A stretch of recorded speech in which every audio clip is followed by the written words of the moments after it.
Hi, I'm a wilderness first aid instructor with a certification organization.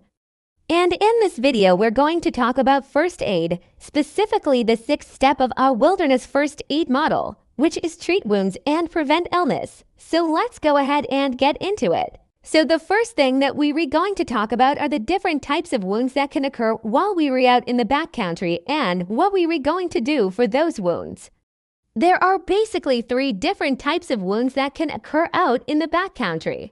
We have cuts, and those are going to be things like getting a branch, falling over and hitting your knee or an elbow or something like that, and getting a nice cut. Then we have things like scrapes, which are going to be more like abrasions where the skin has been sort of scraped off.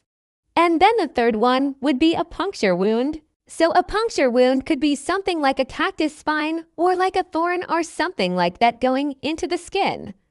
Now, when we're treating any kind of wound out in the backcountry, there are three basic steps that we need to follow in order to take care of that wound.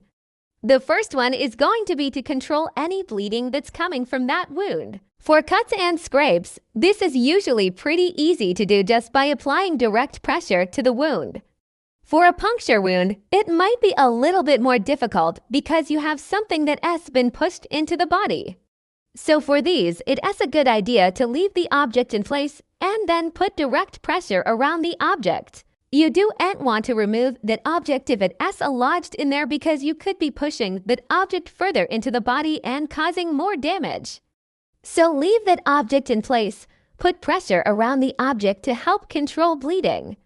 The second step for any kind of wound is going to be to clean the wound.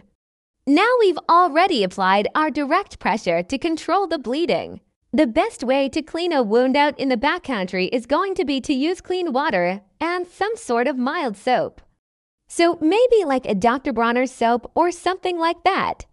And we're going to clean the wound as best we can.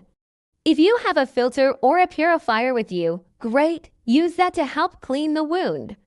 Otherwise, use the cleanest water that you can find around you. Be sure to wash your hands before you clean the wound.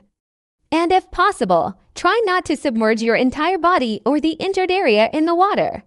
If you can, just use the water to wet a cloth or wet your hands and then clean the wound with that. The third step for taking care of a wound is going to be to cover the wound. So once we've cleaned the wound, we want to cover it with something in order to prevent infection.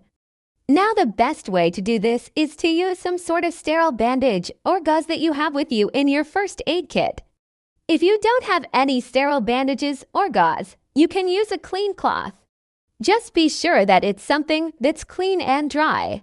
Once you've covered the wound, then you're done with the three steps of treating that wound.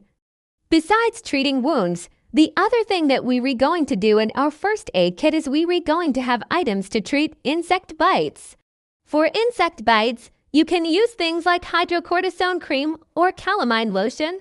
And then besides those two things, you want to keep an eye out for the symptoms of hypothermia or the symptoms of dehydration. And hypothermia can be really common after a long day of hiking when your body is exhausted and your core temperature starts to drop. So signs and symptoms of hypothermia can be shivering, confusion, slurred speech, lack of coordination.